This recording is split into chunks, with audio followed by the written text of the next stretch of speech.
자, 그래서 공기에는 질소, 산소, 이산화탄소, 헬륨, 오존, 수소 이런 것들이 들어있고요. 그리고 인간이 생명을 유지하는 데 필수적인 세 가지 요소가 뭐예요? 공기 있어야 되죠. 그리고 물 있어야 되고요. 그리고 꼭 또 우리가 먹어야죠. 그래서 음식물 이렇게 꼭 필요한데 공기나 물 이런 물이나 음식물은 배가 고파도 참을 수 있잖아요. 목이 말라도 살짝은 참을 수 있고. 근데 공기는 어때요? 잠깐이라도 숨을 못 쉬면 생명이 위협을 받죠. 자, 첫 번째로 산소 볼게요. 산소. 자, 산소가 결핍되면 저산소증이 올 수 있고요. 고농도의 산소에서는 산소 중독을 또 일으킬 수 있어요. 그래서 적정량의 산소가 필요합니다. 그 다음에 두 번째 질소. 질소는 공기의 3분의 2를 차지하는 성분이고요. 그리고 고압에서 급격하게 압력이 저하되면 모세혈관의 혈전 현상이 발생하는데요. 혈전 현상이라는 건 피가 덩어리 지는 거예요. 혈전 현상이 발생하는데 이를 감압병 또는 잠한병이라고 합니다.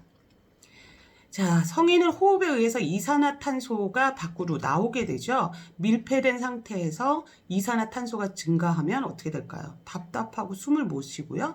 장애를 일으키게 됩니다. 자, 공기의 자정작용. 자정작용이란 건 뭐냐면 그냥 내버려 둬도 깨끗하게 공기를 정화한다는 얘기예요. 그래서 공기의 자정작용은 공기 자체의 희석작용, 공기 깨끗한 공기, 지저분한 공기, 그러니까 산소나 질소 이런 함량들을 스스로가 희석을 한다는 얘기죠.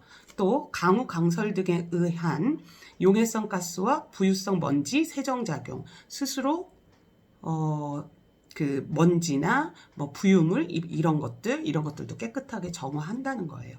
산소, 오존 및 과산화수소 등에 의한 산화작용, 일광, 특히 자외선에 의한 살균작용, 식물의 광합성에 의한 산소와 이산화탄소 교환작용 등이 공기의 자정작용이 됩니다. 자, 그 다음으로 호흡. 우리가 숨을 쉬어야 되잖아요. 그죠? 그래서 호흡에 대한 부분도 우리가 환경위생에 포함이 됩니다. 자, 우리 공기가 만약에 지저분해졌다고 생각을 해보세요. 물론 산소의 농도, 이산화탄소의 농도, 여러 가지 것들이 다 맞아 떨어져도 대기 오염이란 게 만약에 있다라고 하면 우리는 호흡도 어렵고 그리고 쾌적한 삶을 살 수가 없게 되겠죠. 자, 환경 오염이란 인위적인 원인으로 인하여 공기, 물, 토양 등이 오염된 걸 말합니다. 환경 오염은 대기 오염, 수질 오염, 소음, 진동 이런 것들로 구분이 됩니다. 대기 오염은 기류의 확산을 고려하면 수질 오염과는 달리 규모가 굉장히 크고요. 바람에 의해서 계속적인 피해를 받을 수 있어요. 예를 들어 미세먼지가 가장 대표적이죠. 중국에서 만들어진 황사 같은 것들이 한국까지 오고요. 이런 것들이 계속 지속적으로 발생을 하게 된다는 거죠. 대기 오염 물질이 지역 주민들에게 상당한 피해를 입히는 대표적인 예가 됩니다. 자, 대기 오염 물질은 자연 오염 물질과 인공 오염 물질로 구분이 되는데요. 인공 오염 물질은 1차 오염 물질, 2차 오염 물질 이렇게 나누어지게 됩니다. 자, 1차 오염 물질은 대기 중으로 직접 배출되는 것들이에요. 2차 오염은 1차 오염 물질하고 그다음 대기 중의 정상 성분이 태양 에너지에 의해서 광합성 반응을 일으키게 되고 이러면서 생성되는 거죠. 2차적으로 오염이 되는 겁니다. 자, 대기 오염 물질은 형태에 따라서 입자성 물질, 그 다음에 가스 형태 이렇게 나누어지게 되는데요. 입자성 물질에는 분진, 매연, 훈연, 연주 이런 것들이 있고요. 가스 형태의 물질에는 탄화수소, 황산화물, 질소산화물, 오존, 산화제 이런 것들이 있습니다. 그래서 가스 형태와 입자 형태, 눈에 보이는 분진 같은 것들이 이렇게 눈에 보이잖아요. 심각할 경우에. 자, 우리나라에서는요, 8가지 대기 오염 물질에 대한 환경 기준이 있습니다. 자, 우선 첫 번째로 볼게요. 이 내용 우리나라 8가지 대기 오염 물질에 대한 내용도 퀴즈로 출제가 되었습니다. 황산화물, 황산화물은 화석 연료를 연소시키는 과정에서 발생합니다. 대기 오염 물질 중에서 가장 중요하고요. 대표적인 물질로는 이산화황이 있습니다. 이 내용도 숙지해 주시기 바랍니다. 아황산가스는 무색이며 냄새가 약해요. 아황산가스는 대기 중에서 다른 대기 오염 물질과 광화학적 촉매로 반응을 하게 되고요. 2차 오염 물질을 형성하게 됩니다. 자, 산성비는요, 빗물이잖아요. 그런데 pH가 5.6. 그래서 산성화된 거죠. 산성가스가 수증기 입자와 응집돼서 비로 내려지면서 생기게 된 겁니다. 자, 두 번째로 질소화합물. 질소산화물은 석탄이나 석유를 1500도씨 이상으로 연소시키는 과정에서 배출되는 겁니다. 자, 일반적으로 질소화합물은 NO나 NO2를 말하고요.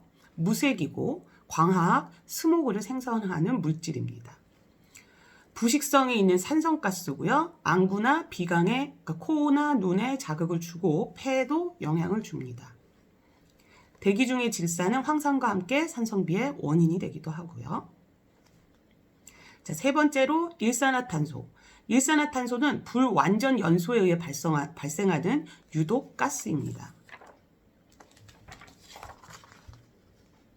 네 번째로 황화수소.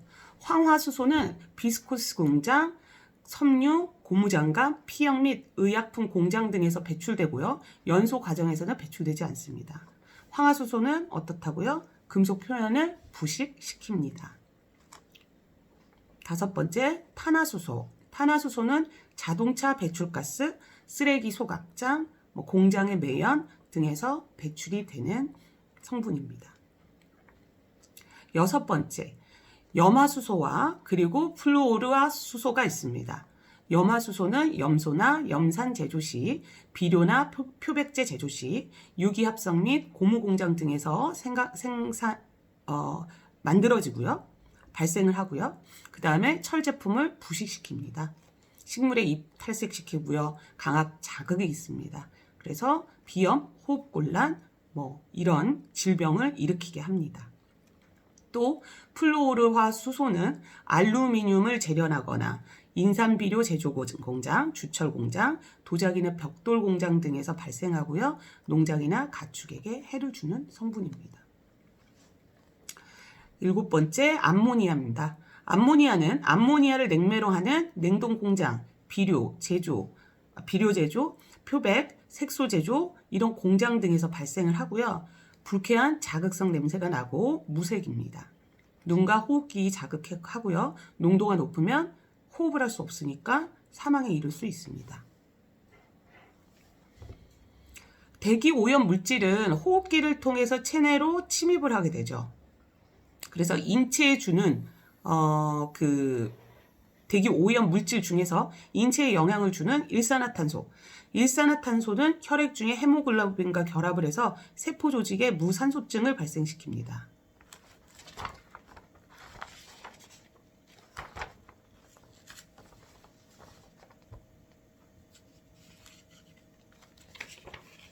그리고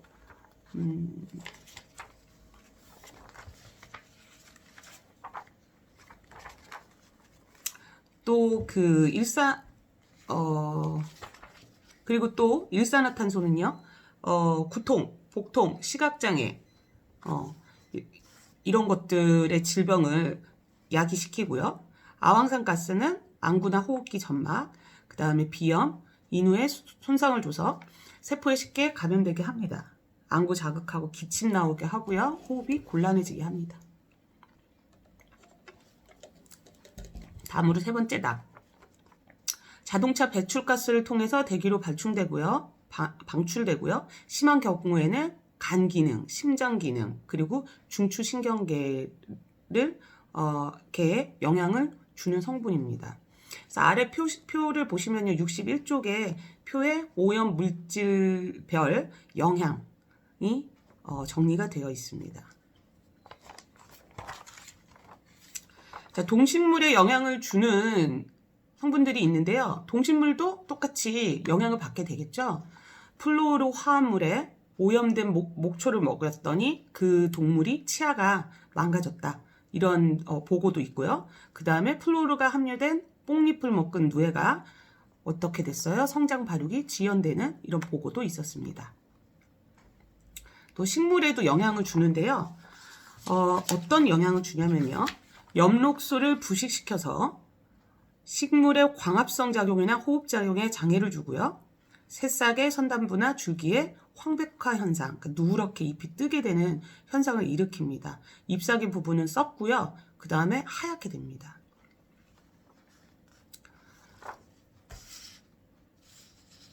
또 대기 오염의 영향이 재산적인 부분도 주는데요. 대기 중에 아황산가스나 매연이 존재하면 금속들이 빠르게 부식을 하게 되죠. 또 가죽옷들 이런 것들도 부식이 돼요. 그리고 유화 그림이나 동상도 부식이 될 수 있고요. 자동차 타이어 같은 고무 제품도요. 이렇게 금이 가거나 아니면 부식되게 합니다. 또 그 대기 오염이 기상에 미치는 영향이 있는데요. 산성비를 만들고요. 또 온실 효과를 만들고요. 산성비는요, 좀 전에도 말씀드린 것처럼 pH 5.6 미만의 비를 산성비라고 합니다.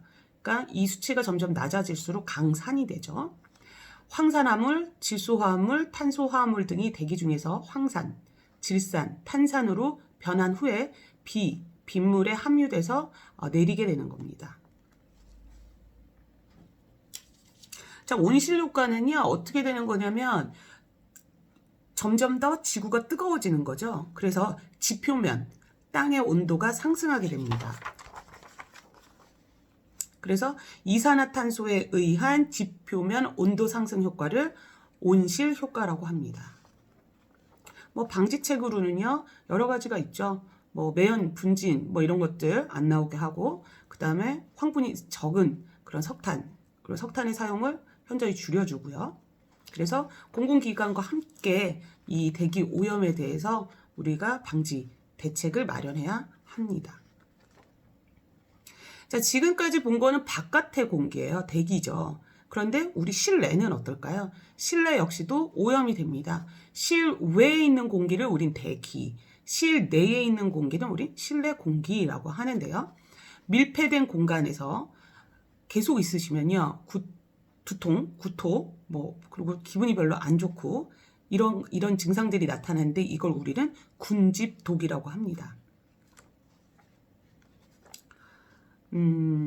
실내 오염을 시키는 일산화탄소. 일산화탄소는 공기보다 가벼운 기체고요. 연소 초기에 많이 발생을 하게 됩니다. 인체에 아주 유해하죠. 그래서 무색, 무취, 무자극성 가스입니다.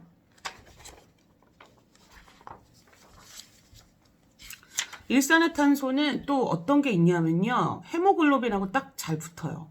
헤모글로빈하고 잘 붙으니까 어떻게 될까요? 산소 헤모글로빈이 만들어지는 걸 억제시키겠죠. 그래서 혈액 중에 산소 농도가 저하돼서 무산소증을 일으키게 합니다. 일산화탄소 중독 시에는 신경 조직의 저항력이 약해져서 말초신경 이상 증상을 일으키고요. 회복 후에도 후유증이 남습니다. 반복적으로 노출되면 당연히 질병을 유발하고요. 자, 먼지도 우리가 굉장히 조심해야 될 대기 오염 중에 하나인데요. 먼지는 광물성, 동물성, 식물성 굉장히 다양합니다. 인체에서는 어떻게 호흡을 통해서 또 피부, 그 다음에 소화기계 아니면 안구 이런 쪽에 영향을 주게 됩니다. 그리고 아주 작은 미세먼지 이런 것들을 폐에 쌓이게 되죠. 그래서 먼지로 인한 신체 반응 보시면요. 알레르기가 생기고요. 결막염, 기관지염, 그 다음에 진폐증, 금속열, 금속 중독, 그 다음에 감기 이런 거 가변성 미생물에 잘 감염이 될 거고요. 당연히 심각할 경우에 폐암까지도 이르게 됩니다.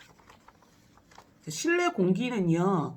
순환이 어렵기 때문에 우리가 환기를 자주 시켜줘야 되고요. 순환이 어렵다는 거는 병원균이 잘 생길 수 있다는 거죠. 잘 번질 수 있다는 거고요. 외부 공기에 비해서 실내 공기는 환기를 잘 시켜줘야 되겠다는 내용입니다. 자, 그 다음에 우리가 또 환경, 위생, 환경, 깨끗한 환경이라고 하면 어떤 부분이 있을까요? 물이 있겠죠, 물. 그죠? 깨끗한 물. 그죠? 자, 인체는 어떻게 돼요? 60에서 70% 정도의 물로 구성이 되어 있습니다.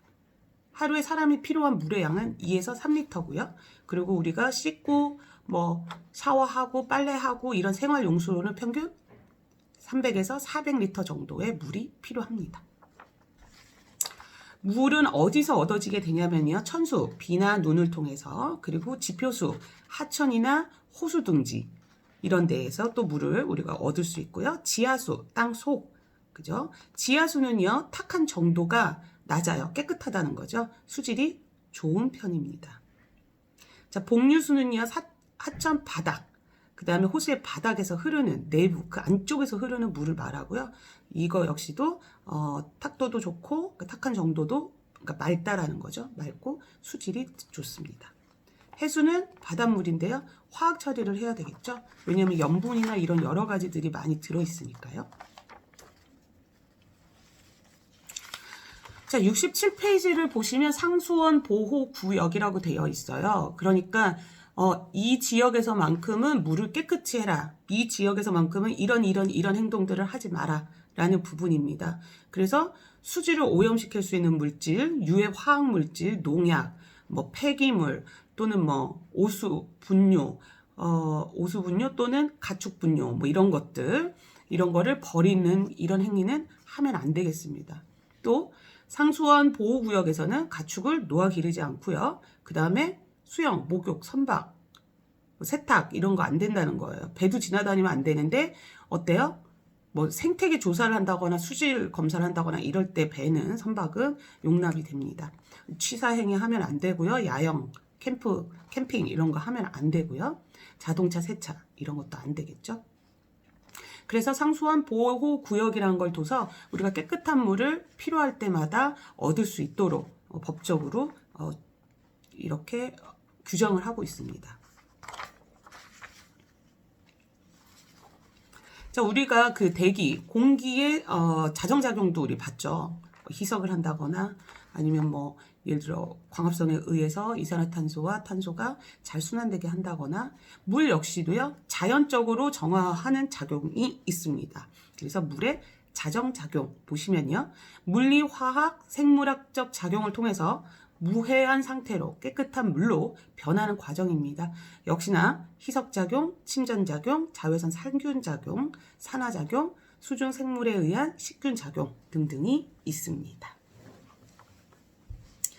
자, 물이 이제 우리가 물을 깨끗한 물은 그냥 뭐 마셔도 되겠습니다만 지저분한 물을 우리가 정화를 하게 돼요. 이걸 정수법이라고 하는데 수원 그러니까 뭐 지표에 있는 물이든 아니면 뭐 복류수, 지하수, 천수 이런 것들을 받아서요.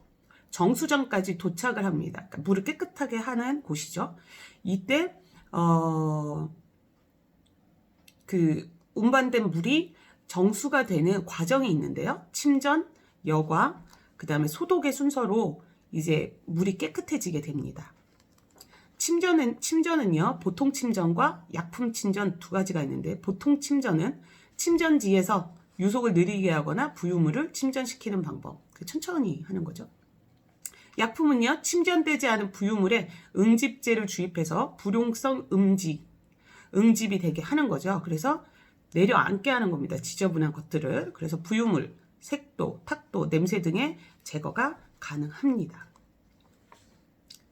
자, 이제 침전을 시켰으면 얘를 여과를 해야 되겠죠? 그죠? 여과하는 방법은 완송여과법과 급속여과법이 있습니다. 완송여과법은요, 영국식 여과법, 그 다음에 급속여과법은 미국식 여과법으로 보면 됩니다. 완송여과법은 원수, 원래 물 있죠? 원래 물, 침전된 물을 12시간에서 40시간 정치를 시켜서 부유물이 침전되고 세균을 감소하게 합니다. 그죠? 여기까지는 침전 내용과 같아요. 그리고 나서요, 침전이 끝난 원수를 위로부터 모래, 큰 모래, 자갈, 굵은 자갈, 큰 자갈로 해서 이루어져 있는 여과지. 여과지라면 왜 우리 커피 내릴 때 그런 형태의 종이가 아닌 어떻게요? 이렇게 그 모래나 자갈을 이용해서 여과를 식혀주는 겁니다. 그리고 이 여과지에 이제 부유물들이 끼게 되잖아요. 그러면 물이 어떻게 돼요? 통과를 못하죠. 그러면 여과지를 교체를 해줘야 됩니다. 그런데 교체를 해주는데 어떤 방법? 이 방법은 모래와 자갈을 사용하기 때문에 그 모래를 제거하고요. 새로운 모래를 다시 깔아주는 거죠. 그 모래에는 이미 부유물이나 침전물들이 끼어 있을 거고 그 모래를 제거를 합니다. 이거를 사면대치라고 하고요. 그래서 청소하는 방법으로 사면대치를 실시를 합니다. 양질의 마실 수 있는 물을 얻을 수는 있는데요. 인력이나 경비 면에서 좀 부담이 되기 때문에 현재는 거의 사용을 안 하고 있습니다. 두 번째로는 이제 미국식 여과법이라고 해서 원래 물에 황산 알루미늄과 같은 응집제를 사용해서 교반시킵니다. 응집물이 형성이 되면요. 그 불순물을 흡착하게 돼요.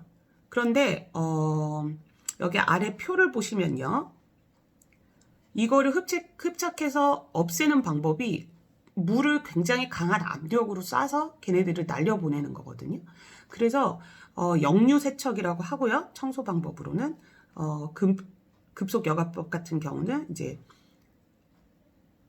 그 압축 그 물을 사용을 해서 세척을 합니다. 자, 이제 침전을 시켰고 그것을 다시 여과를 했는데 그럼에도 불구하고 혹시 남아있을 불순물들이 있을 수 있습니다. 이럴 때는 침전과 여과 과정을 통해서 세균의 약 99%까지는 되지만 소독을 통해서 더욱 안전하게 물을 얻게 됩니다. 물 소독에는 방법들이 있는데요. 염소 소독이 보통 많이 이용이 됩니다. 염소 소독법은 가장 많이 사용되는 것이 그 이유가 취급이 간편하고 가격이 싼 액체 염소를 사용하기 때문인데요. 강한 소독력, 우수한 잔류 효과, 그 다음에 조작이 간편하고 경제적입니다. 하지만 냄새가 많이 나고요. 독성이 있는 단점도 있습니다. 특수 정수법은요. 일반 정수 처리만으로는 상수의 우리가 마실 수 있는 수질 기준을 만족시킬 수 없을 때 사용하는 방법 등입니다. 일반적으로 칼슘이나 마그네슘 등의 이온이 중탄산염, 탄산염, 황산염의 형태로 많이 함유되어 있는 물을 우리 경수라고 하죠.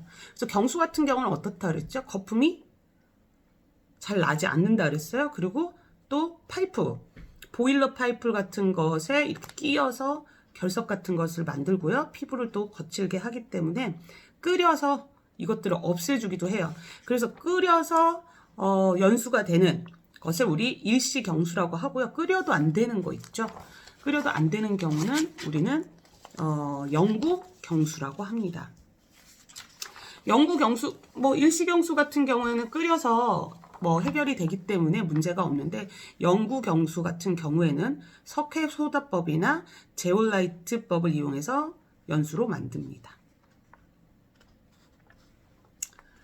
자, 그 다음으로 우리가 보는 게요.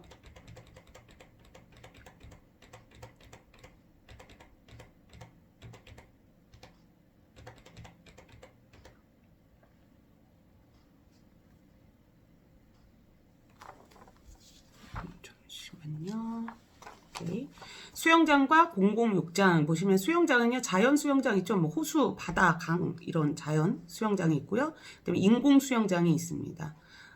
이런 수영장은요 많은 사람들이 사용을 함께하기 때문에 안구 관련 질환 또 예를 들어서 소화기, 피부 쪽 이런 것들의 질환이 있을 수 있기 때문에 우리가 이 기준을 만들어서 항상 수시로 체크를 해야 됩니다. 자연 수영장 같은 경우 지금 A급, B급, C급, D급으로 되어 있는데요. 대장균 수를 기준으로 해서 등급을 나누게 됩니다.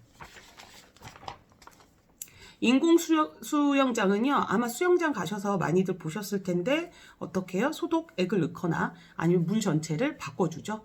그래서 물을 갈아내는 환수법을 이용하거나 표백분을 살포하는 소독법을 이용합니다.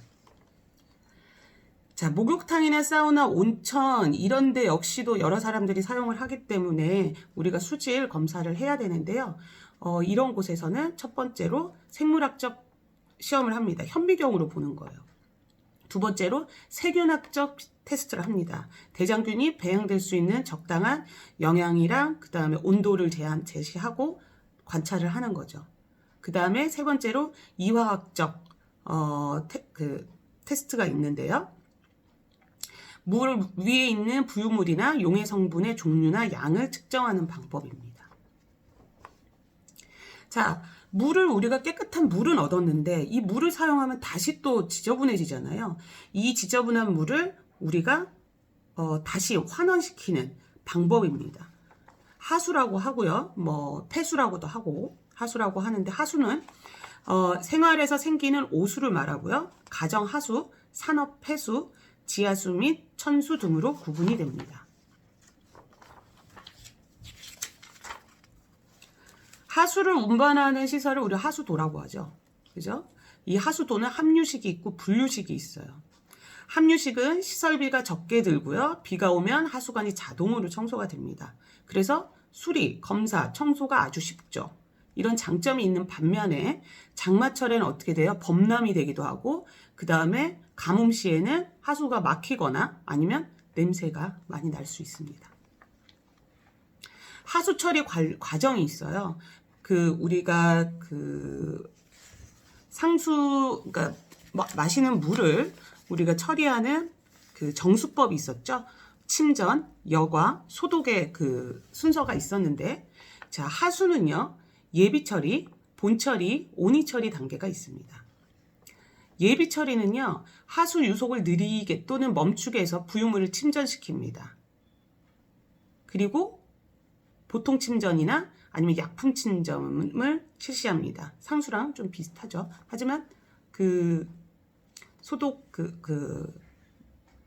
침전시키는 부유물들을 엉키게 하는 약품들은 차이가 있습니다. 본 처리는요, 혐기성 처리가 있고요.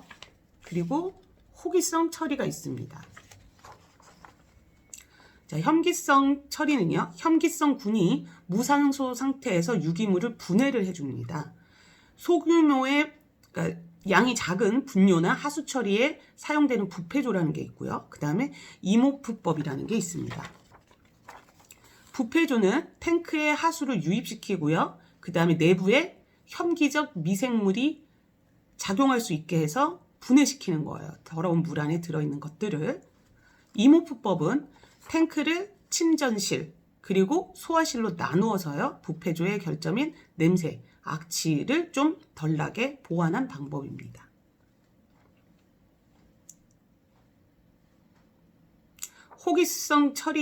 호기성을 분해시킬 때는요, 이산화탄소가 많이 발생하는데요. 활성온이법, 그 다음 살수여상법 이렇게 두 가지로 나누어집니다. 활성온이법은요, 호기성균이 풍부한 활성온이를 20에서 30% 정도 첨가하고 2시간에서 4시간 산소를 공급합니다. 그러면 균이 활동을 해서 물 안에 있는 것들을 분해하는 방법이죠. 살수여상법은요, 큰 돌에 붙어서 증식하는 미생물을 분해작용할 때 처리하는 방법입니다. 일반적으로 활성온이법은 도시 하수 처리에 사용이 되고요. 이용이 되고, 살수여상법은 산업폐수, 분유 이런 때에 사용이 됩니다. 자, 온이라는 거는요, 이 부유물 같은 것들이 이제 침전되면서 이것들이 진흙 같은 상태가 되는 것을 온이라고 하거든요. 배출되는 온이는 일반적으로 육지나 바다에 투기하거나 소각 또는 퇴비로 사용할 수 있게 다시 재활용을 하거나 사상건조, 소화에 의해서 태워서 처리하게 됩니다.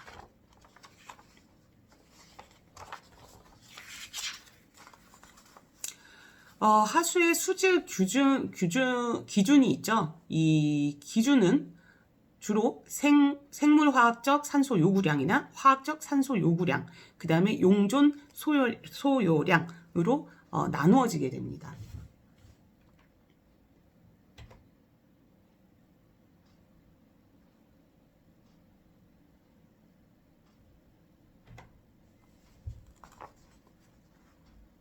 자, 그리고 PPT에 그 내용이 있습니다. 생물화학적 산소 요구량이라는 건 하수의 유기물을 산화하는 데 소모되는 산소의 손실량으로 20도씨에서 5일간 측정을 하게 됩니다.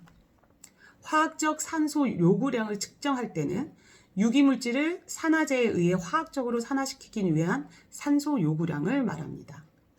용존산소량은요, 용존산소 부족 시 혐기성 부패로 메탄가스 및 악취가 발생, 그리고 온도 하강 시 용존산소량이 증가하고 생물화학적 산소 요구량은 저하되는 것을 말합니다.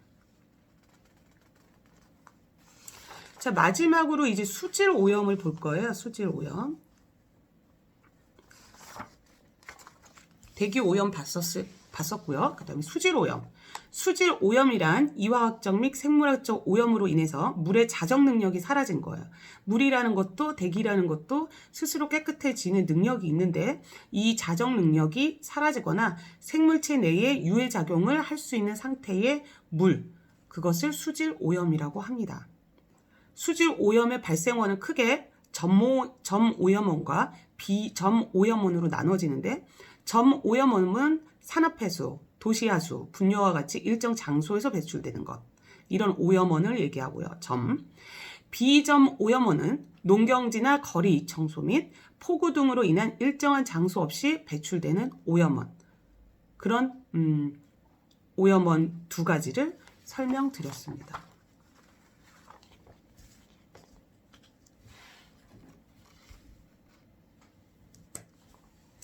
수질 오염의 발생 원은요, 우리가 보시는 도시 하수, 공장 폐수, 농경 하수, 축산 폐수, 광산 폐수, 뭐 이런 것들 때문에 이제 수질이 오염이 되는데요. 수질 오염 때문에 세계적으로 굉장히 큰 사건이 있었습니다. 미나마타 병이라고 해서 일본에서 발생했고요. 수은 중독으로 심할 경우에는 사망에 이르죠. 손발이 마비되고, 그 다음에 뭐 말이 어두워지고 어눌해지고, 그리고 잘 걷지 못하고, 그 다음에 뭐 심한 경우 사망했고요. 그래서 그때 111명이 발생을 했고 47명이 사망한 사건입니다. 또 일본의 이타이 병 카드뮴 중독 때문에 오는 병은 예전에도 설명을 드렸었죠. 258명이 발생을 했는데 128명이 사망을 했습니다. 굉장히 많은 사람들이 이 병 때문에 사망을 했고요. 그 다음에 또 일본이에요. 가네미 사건입니다. 가네미 사건 역시도 뭐 PCB 중독이라고 해서 손발톱이 색깔이 변하고요. 그 다음에 마비가 오고, 그래서 이런 수질 때문에 생긴 그런 유명한 사건들이 있었던 것만큼 우리가 수질 오염에 대해서도 경각을 해야 되겠다라는 내용입니다.